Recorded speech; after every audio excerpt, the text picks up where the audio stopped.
The security camera at Midwest Manufacturing Company recorded Marcus Thompson walking through the factory entrance at exactly 10:47 p.m. on November 15, 2019.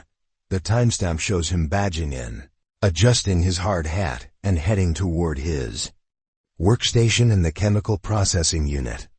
8 hours later, when the morning shift arrived, Marcus was nowhere to be found. His lunchbox sat untouched on the break room table. His work gloves were still folded neatly in his locker, and his car remained in the employee parking lot with the keys still in the ignition. What happened during those 8 hours would become one of the most baffling disappearances in industrial history. The factory was a secure facility with multiple security checkpoints, surveillance cameras covering every major area, and a skeleton crew of only 12 workers on the night shift. Yet somehow, Marcus Thompson had vanished without a trace, leaving behind a wife, 2 young children, and questions that would haunt everyone who knew him. The investigation that followed would expose dark secrets about corporate cover-ups, workplace safety violations, and a conspiracy that reached the highest levels of the company. It would reveal that Marcus's disappearance was not the random act it first appeared to be, but the result of a calculated plan to silence a whistleblower who had discovered something that could have destroyed one of America's largest manufacturing corporations. This is the story of how a hard-working father of 2 became the center of a mystery that would shake an entire community and expose the dangerous lengths some companies will go to protect their profits. It's a tale of corporate greed, worker exploitation, and the ultimate price one man paid for trying to do the right thing. The night Marcus Thompson disappeared, he had been carrying a flash drive containing evidence of illegal dumping practices that had been contaminating the local water supply for over a decade. That flash drive and the man who possessed it would both vanish into the industrial maze of Midwest manufacturing, setting off a chain of events that would ultimately bring down one of the most powerful corporations in the region. Marcus Thompson was the kind of man who defined the American working class. At 34 years old, he had spent the last 12 years of his life working the night shift at Midwest Manufacturing Company, a massive industrial complex located in the small town of Millbrook, Ohio. The factory employed over 800 people and was the economic lifeline for the community of 15,000 residents. Marcus had started at the company straight out of high school, beginning as a general laborer and working his way up to become a chemical processing technician. His supervisors described him as reliable, conscientious, and safety-minded, qualities that made him popular with his coworkers and trusted by management. He had never missed a scheduled shift in over 5 years and had received multiple commendations for his attention to detail and commitment to workplace safety. Standing 6 feet tall with graying hair and calloused hands that told the story of years of manual labor, Marcus was known throughout the factory as someone who looked out for his fellow workers. He served as the night shift's unofficial safety coordinator, often staying late to help train new employees and ensure that proper procedures were being followed. His coworkers respected him not just for his knowledge and experience, but for his genuine concern for their well-being. At home, Marcus was a devoted husband to his wife Sarah and a loving father to their 2 children, 8-year-old Emma and 5-year-old Michael. The family lived in a modest 3-bedroom house on Maple Street, just 10 minutes from the factory. Sarah worked as a nurse at the local hospital, and together they had built a comfortable middle-class life centered around their children's activities and their shared involvement in the community. Marcus coached Little League Baseball in the summer and helped with the annual church fundraiser every fall. He was the kind of neighbor who would shovel your driveway after a snowstorm and the kind of friend who would drop everything to help you move furniture. His disappearance would leave a hole in the community that extended far beyond his immediate family. The night shift at Midwest Manufacturing was a tight-knit group of workers who depended on each other to get through the long, lonely hours between 11 p.m. and 7 a.m. Marcus had been working nights for so long that he had become a father figure to many of the younger workers. offering advice about everything from workplace safety to family problems. His gentle nature and willingness to help others made him beloved by his colleagues. But Marcus also had a stubborn streak when it came to doing what he believed was right. He had filed several safety reports over the years, sometimes against the wishes of management, when he believed that worker safety was being compromised. He was known for his meticulous record-keeping and his refusal to cut corners, even when supervisors pressured him to increase production at the expense of safety protocols. This commitment to doing the right thing had recently put Marcus at odds with some of the company's management. In the weeks leading up to his disappearance, he had been asking questions about chemical disposal procedures and expressing concerns about environmental safety protocols. His co-workers had noticed that he seemed troubled by something, often working late to review safety manuals and company policies. Sarah Thompson would later tell investigators that her husband had been acting strangely in the days before his disappearance. He had been making copies of work documents at home, which was unusual for him, and had mentioned that he was concerned about some practices at the factory. When she asked him about it, Marcus had been evasive, saying only that he was looking into some things that didn't seem right. The couple had been married for 10 years, and Sarah knew her husband well enough to recognize when something was bothering him. Marcus was not the type of person to bring work problems home, but in the weeks before his disappearance, he had been distracted and worried. He had trouble sleeping and would often get up in the middle of the night to check his computer or make phone calls.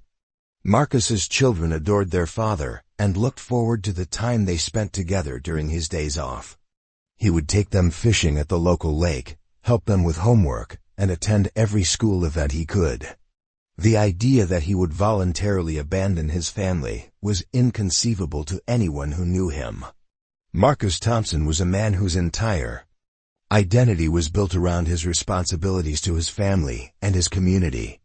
Midwest Manufacturing Company had been a cornerstone of the Millbrook community for over 50 years. The sprawling industrial complex covered 200 acres on the outskirts of town, employing hundreds of workers and generating millions of dollars in economic activity. To most residents, the factory was simply a fact of life, a source of steady employment and community stability that had supported families for generations. The facility specialized in the production of industrial chemicals, used in everything from plastics manufacturing to agricultural products. The complex consisted of multiple buildings connected by a network of pipes, conveyor belts, and storage tanks. The chemical processing unit where Marcus worked was located in the heart of the facility, surrounded by high-security fencing and accessible only to authorized personnel. The night shift at Midwest Manufacturing was a skeleton crew compared to the bustling activity of the day shift. Only 12 workers were on duty during the overnight hours, spread across the massive facility. This reduced staffing level meant that workers often worked alone for hours at a time, with minimal supervision and limited ability to communicate with colleagues in other parts of the complex. Security at the facility was tight, at least on paper. Workers were required to badge in and out at multiple checkpoints, and surveillance cameras were positioned throughout the complex. The company maintained that these measures were necessary to protect both workers and proprietary information, but employees often felt that they were being watched and monitored rather than protected. The chemical processing unit where Marcus worked was one of the most heavily monitored areas of the facility. The unit was responsible for treating industrial wastewater before it was released into the Millbrook River, which supplied drinking water to several downstream communities. The environmental regulations governing this process were strict, and violations could result in massive fines and criminal charges. Marcus had been working in the chemical processing unit for over 3 years, and his knowledge of the systems and procedures was extensive. He had received specialized training in environmental compliance and had been certified in hazardous materials handling. His role involved monitoring chemical levels, adjusting treatment processes, and maintaining detailed records of all waste disposal activities. The night shift in the chemical processing unit was particularly isolated from the rest of the facility. The unit was located in a separate building connected to the main factory by underground tunnels, and the noise from the processing equipment made communication difficult.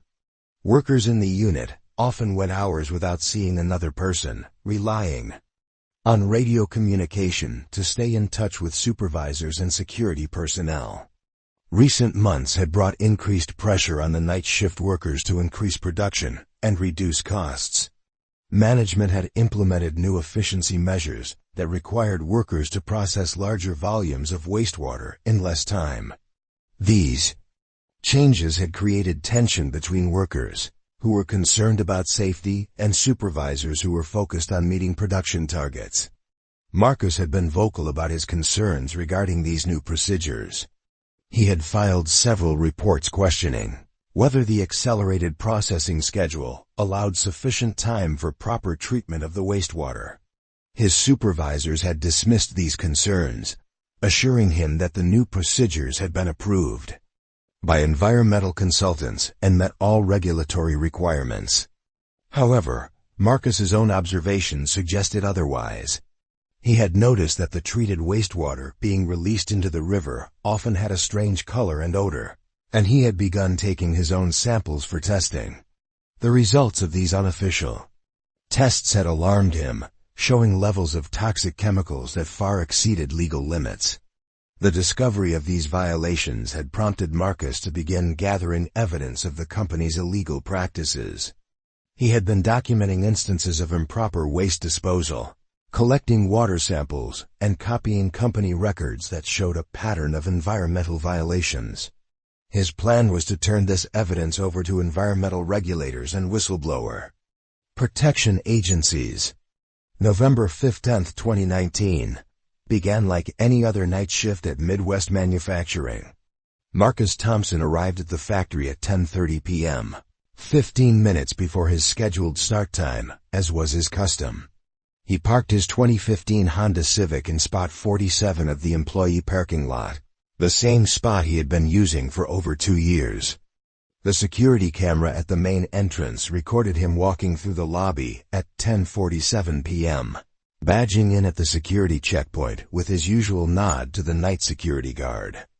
The temperature outside was 28 degrees Fahrenheit, and a light snow had been falling since late afternoon. Marcus was wearing his standard work attire, insulated coveralls, steel-toed boots, and a bright orange hard hat with his name and employee number stenciled on the front. He carried his metal lunchbox in one hand and his thermos of coffee in the other, the same routine he had followed thousands of times before. After badging in, Marcus stopped at his locker in the employee changing area to retrieve his work gloves and safety glasses. Security footage shows him spending approximately 3 minutes at his locker, during which time he appeared to be placing something in his jacket pocket. Investigators would later determine that this was likely the flash drive containing the evidence he had been gathering about the company's environmental violations. The chemical processing unit where Marcus worked was located in Building C, a separate structure connected to the main factory by a series of underground tunnels. The walk from the main entrance to his workstation took approximately 8 minutes, during which Marcus passed through 2 additional security checkpoints and several areas covered by surveillance cameras. Marcus's supervisor that night was Tom Bradley, a company veteran who had been managing the night shift for over 15 years. Bradley later told investigators that Marcus had seemed normal when he arrived for work, greeting him with his usual quiet professionalism and receiving his assignment for the night. The plan was for Marcus to monitor the wastewater treatment process in Section 7 of the chemical processing unit, a job that would keep him busy for most of the 8-hour shift. At 11:15 p.m., Marcus was recorded on security cameras entering the chemical processing unit and beginning his routine equipment checks.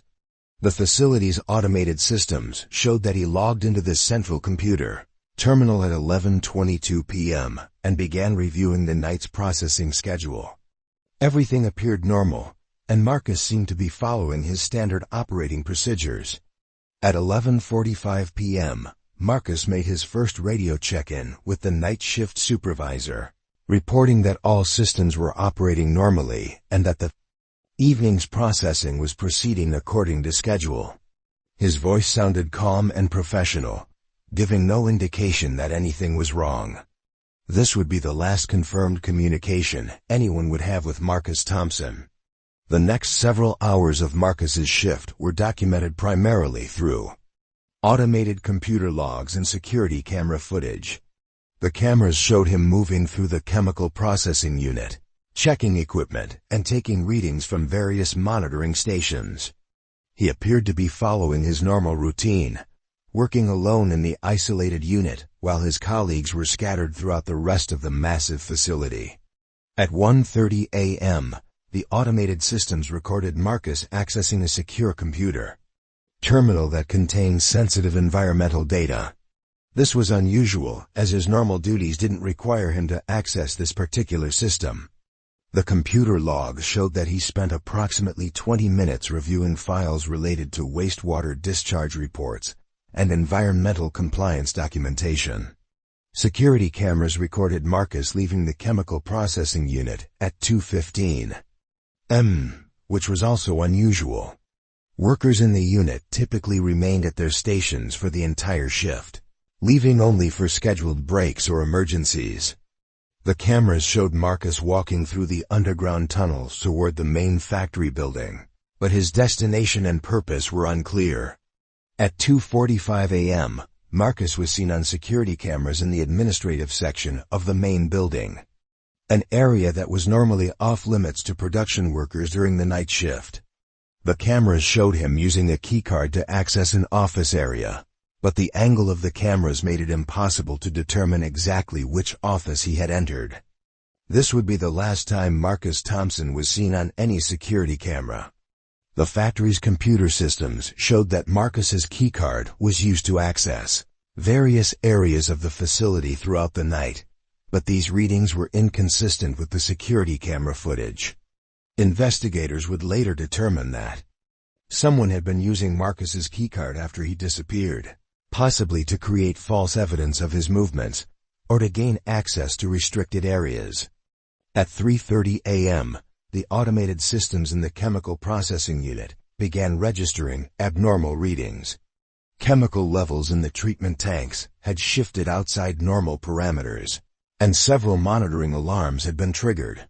Under normal circumstances, Marcus would have responded to these alarms immediately, but there was no record of any corrective action being taken. The night shift supervisor, Tom Bradley, attempted to radio Marcus at 3:45 a.m. to inquire about the alarm conditions in the chemical processing unit. When Marcus didn't respond, Bradley assumed he was busy dealing with the equipment problems and made a note to check on him during his next rounds. This decision would later be criticized by investigators as a critical failure in the facility's safety protocols. At 4 a.m., the abnormal readings in the chemical processing unit had escalated to the point where automatic shutdown procedures were activated. The facility's computer systems began shutting down the wastewater treatment process to prevent equipment damage and environmental contamination. Still, there was no response from Marcus, and no record of him attempting to address the situation. Bradley finally decided to check on Marcus in person at 4:30 a.m., making the walk from the main building to the chemical processing unit. When he arrived, he found the unit in full automatic shutdown mode, with warning lights flashing and alarms sounding. But Marcus was nowhere to be found. His hard hat was sitting on a table near the main control panel, and his radio was lying on the floor as if it had been dropped. The discovery that Marcus was missing triggered the factory's emergency response procedures. Security was notified, and a search of the facility was immediately begun. The plant manager was called at home, and within an hour, a full-scale search was underway. Every building, tunnel, and storage area was checked, but there was no sign of Marcus Thompson. The search revealed several disturbing findings. Marcus's lunchbox was found in the employee break room, untouched and still containing the sandwich and apple his wife had packed for him. His work gloves were discovered in the chemical processing unit, neatly folded and placed on a shelf as if he had removed them intentionally. Most puzzling of all, his car keys were found in his locker, even though his car was still in the parking lot. The disappearance of Marcus Thompson sent shockwaves through the Millbrook Police Department, a small force of 12 officers who typically dealt with minor crimes and traffic violations. Chief Patricia Walsh, a 20-year veteran of law enforcement, had never encountered a case quite like this one. A man had simply vanished from a secure industrial facility, leaving behind no clues and no logical explanation for his absence. The initial investigation focused on the most obvious possibilities. Chief Walsh's first theory was that Marcus had suffered some kind of medical emergency while working alone in the chemical processing unit. However, a second, more thorough search of the facility using trained search dogs revealed no trace of Marcus or any evidence of a medical emergency. The second theory was that Marcus had been involved in some kind of industrial accident.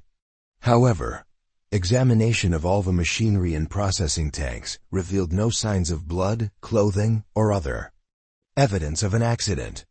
The third possibility was that Marcus had voluntarily left the facility for personal reasons, but this theory was quickly dismissed when investigators learned that Marcus's car was still in the parking lot and his personal belongings were still in his locker. As the investigation progressed, Chief Walsh realized that she needed additional resources to solve this case. The disappearance of Marcus Thompson was beyond the capabilities of the small Millbrook Police Department, and she requested assistance from the Ohio State Police and the FBI. The case was assigned to Detective Sarah Mitchell, a specialist in missing persons cases who had worked on similar investigations throughout the Midwest. Detective Mitchell's first step was to conduct a comprehensive review of all the evidence collected during the initial investigation. She studied the security camera footage, computer records, and physical evidence found at the scene. What she discovered was a pattern of inconsistencies and anomalies that suggested Marcus's disappearance was not accidental. The security camera footage revealed several troubling gaps.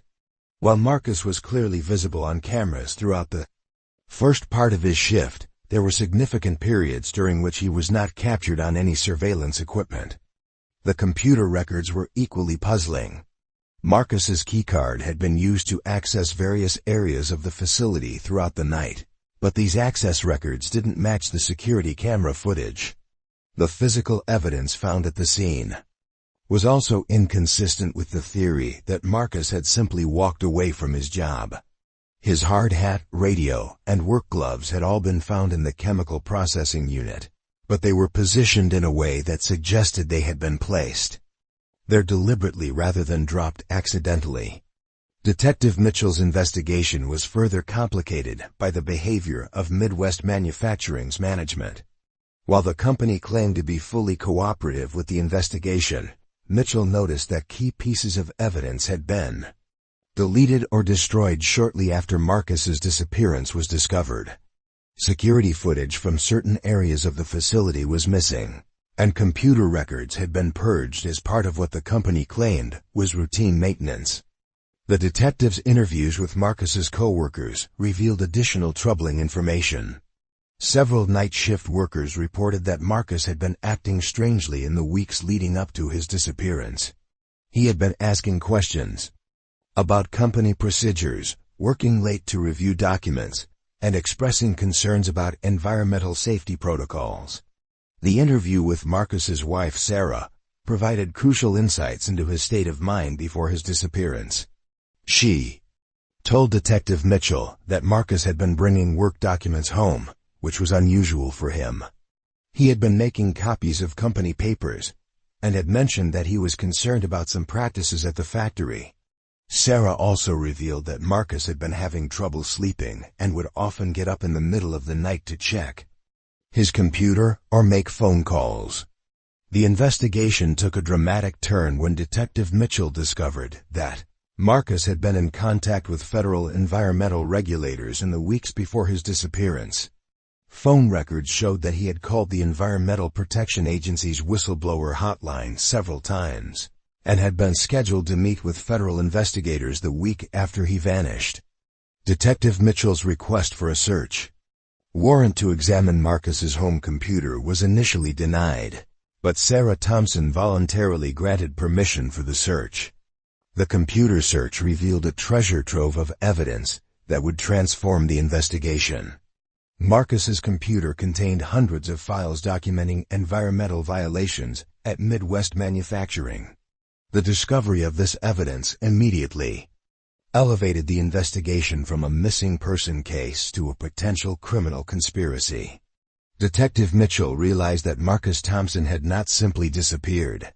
He had been silenced because of what he knew about the company's illegal activities. The FBI became officially involved in the case when the environmental evidence was discovered. Agent Robert Harrison, a specialist in corporate crime and environmental violations, was assigned to lead the federal investigation. The case was now being treated as a potential homicide connected to a massive environmental cover-up. The investigation revealed that Marcus had been planning to turn over his evidence to federal regulators on November 18th. Just 3 days after his disappearance. He had compiled a comprehensive package of documentation that would have exposed years of illegal dumping and environmental violations. The timing of his disappearance suggested that someone at the company had learned of his plans and taken action to prevent him from going public with his evidence. The federal investigation into Marcus Thompson's disappearance revealed a corporate conspiracy that stretched far beyond the walls of Midwest Manufacturing. Agent Harrison's team discovered that the company's environmental violations were not isolated incidents but part of a systematic pattern of criminal behavior that had been occurring for over a decade. The investigation uncovered internal company documents that showed management had been aware of the environmental violations for years. Email exchanges between executives revealed discussions about the costs of compliance versus the risks of getting caught, with the conclusion that it was more profitable to continue the illegal dumping and pay occasional fines than to invest in proper waste treatment equipment. The company's environmental crimes were extensive and systematic. Midwest Manufacturing had been dumping untreated industrial waste directly into the Millbrook River for over 15 years. Contaminating the water supply for thousands of downstream residents. The toxic chemicals being released included heavy metals, industrial solvents, and carcinogenic compounds that pose serious health risks to anyone exposed to the contaminated water. The cover-up of these crimes was equally elaborate. The company had been falsifying environmental reports, bribing local officials, and intimidating employees who raised concerns about the illegal dumping. A network of corrupt officials in the state environmental agency had been paid to overlook violations and alter inspection reports. Marcus Thompson's evidence would have exposed this entire network of corruption and environmental crime. His documentation was comprehensive and detailed, showing not only the extent of the illegal dumping, but also the systematic cover-up that had allowed it to continue for so long. The investigation revealed that the company had become aware of Marcus's activities approximately 2 weeks before his disappearance. Corporate security had been monitoring his computer usage and had discovered that he was accessing confidential environmental records. Internal emails showed that senior executives had been discussing the Marcus problem and exploring various options for dealing with the potential whistleblower. The communications between executives were particularly damning. In one email exchange, the company's CEO had written that Marcus needed to be dealt with permanently, and that the company's survival depends on keeping him quiet. The vice president of operations had responded that traditional methods might not be sufficient and that more direct action might be necessary. The investigation also revealed that the company had hired a private security firm to conduct surveillance on Marcus and his family. The firm had been monitoring his phone calls, following his movements, and even searching his home when the family was away. The surveillance had revealed Marcus's plans to contact federal regulators and had provided the company with advance warning of his intentions. The night of Marcus's disappearance, the company had implemented a plan to silence him permanently. Internal security footage that had been deleted from the main system was recovered from backup servers, showing Marcus being confronted by two unidentified individuals in the administrative section of the facility. The footage showed a brief struggle before Marcus was subdued and removed from the area. The deleted security footage revealed that Marcus had been taken to a restricted area of the facility where hazardous waste was stored. The area was not covered by security cameras and was accessible only to senior management and authorized contractors. This was where Marcus had been killed and his body disposed of in a way that would make it impossible to recover. The investigation uncovered evidence that Marcus's body had been dissolved in a tank of industrial acid, a method chosen specifically to eliminate all physical evidence of the crime.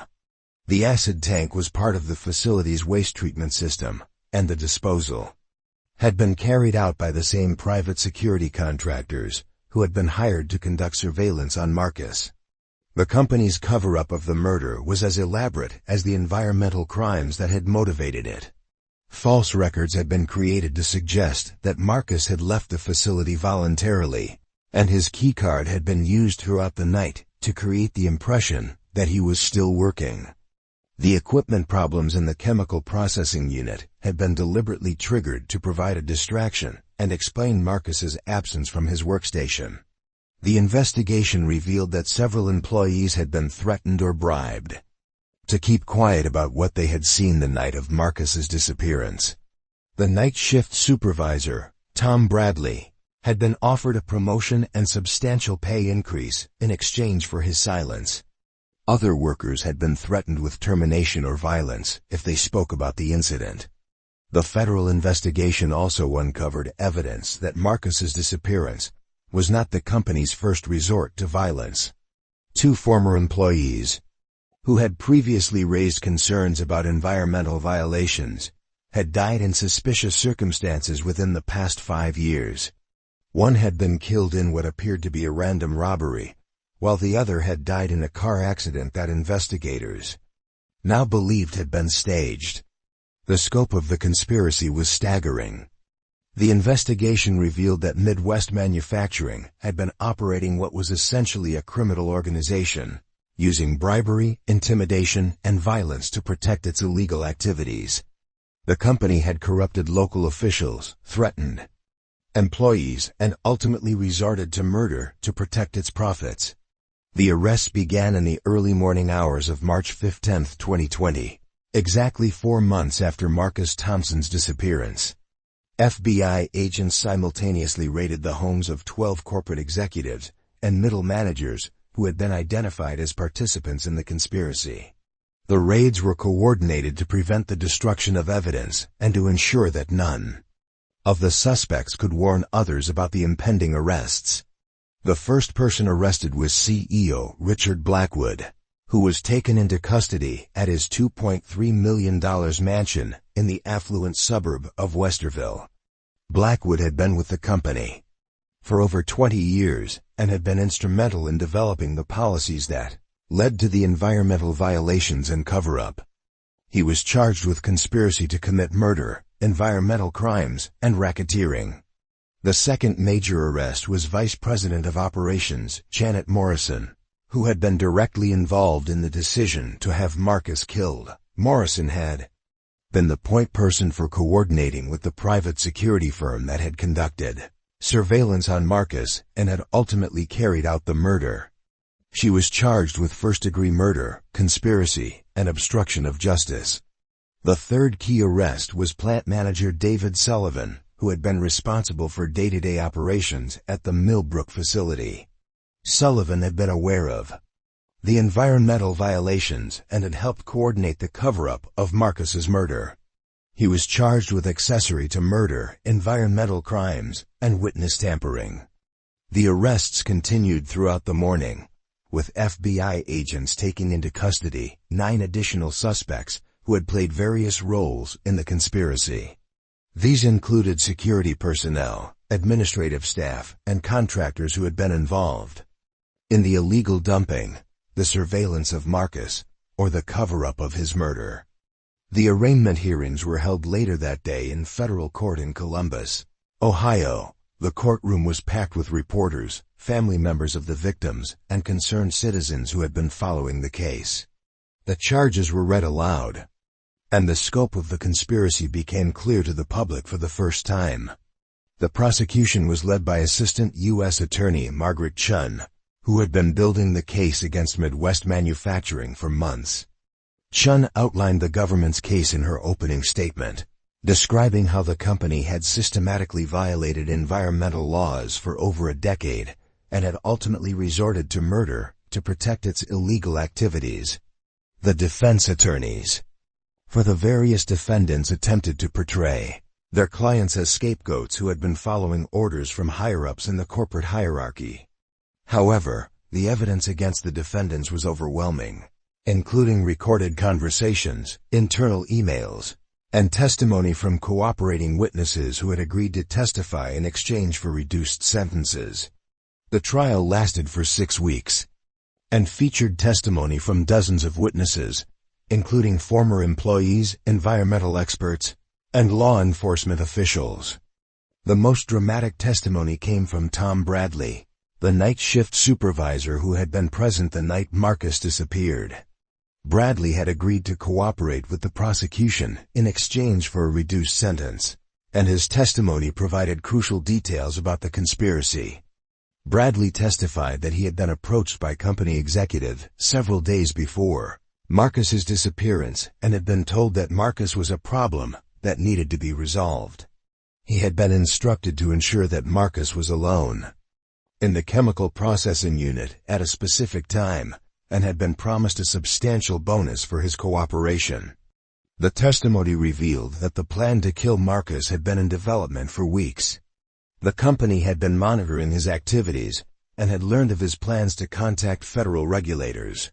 The decision to kill him had been made at the highest levels of the company, with CEO Blackwood personally authorizing the action.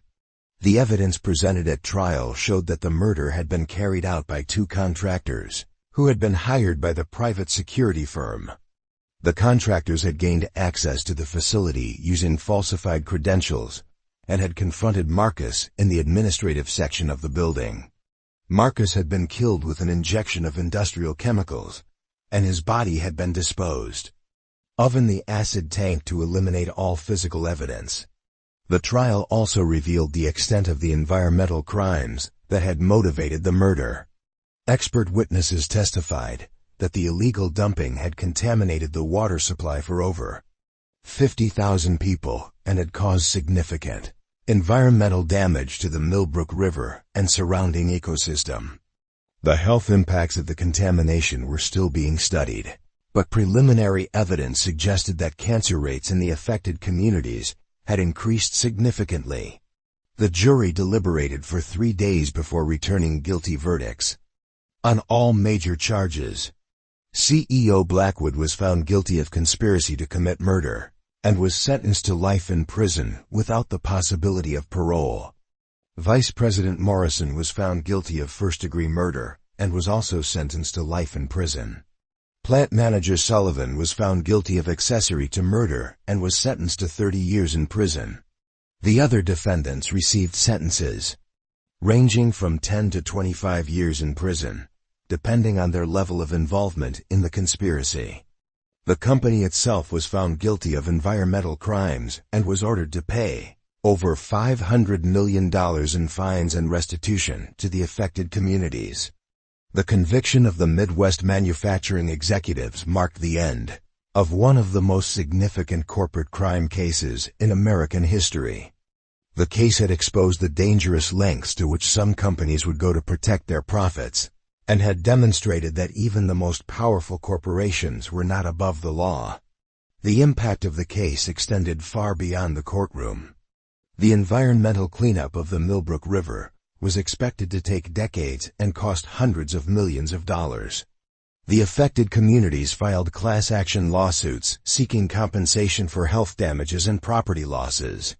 The case also led to significant changes in environmental regulations and corporate oversight. For Sarah Thompson and her children, the conviction of their husband and father's killers brought a measure of justice, but it could never bring Marcus back. The family had endured months of uncertainty and grief, not knowing what had happened to their loved one.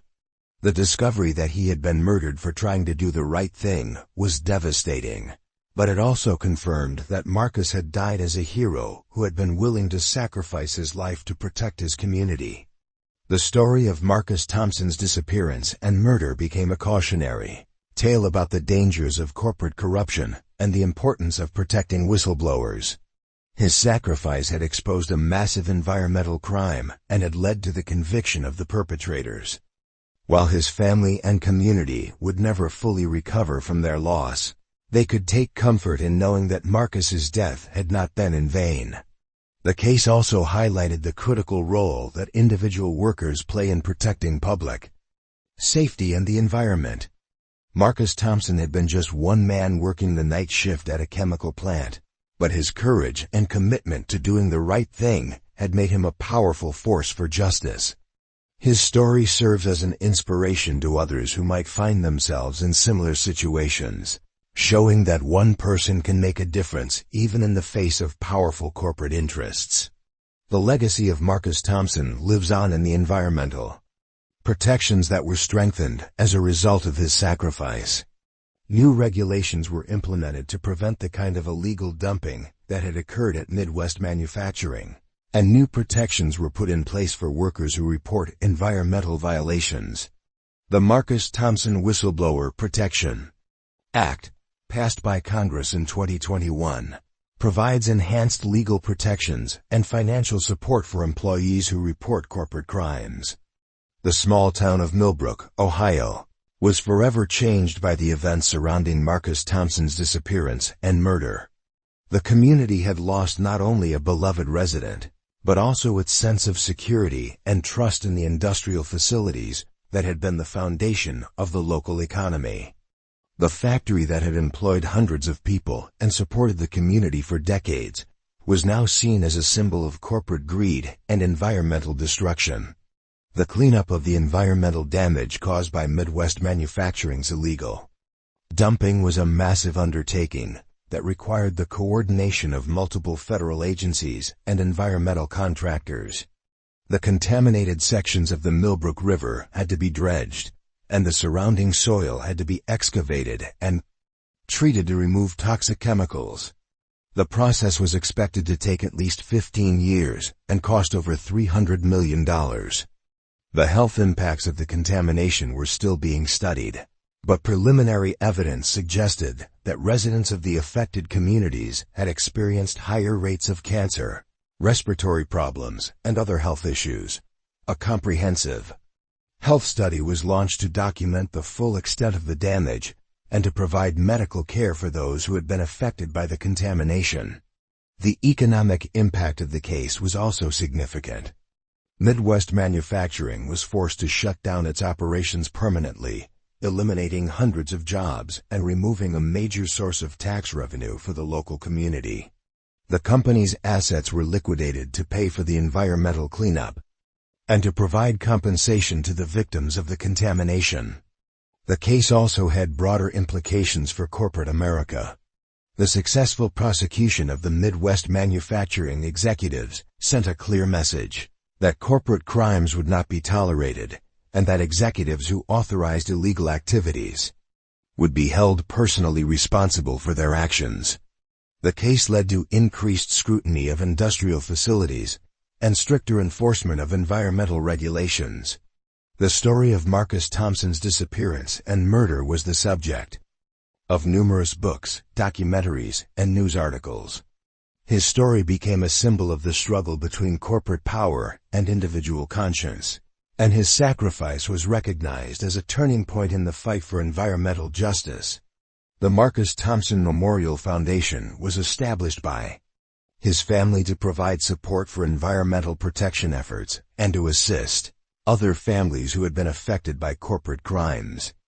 The foundation also worked to strengthen whistleblower protections and to educate the public about the importance of environmental safety.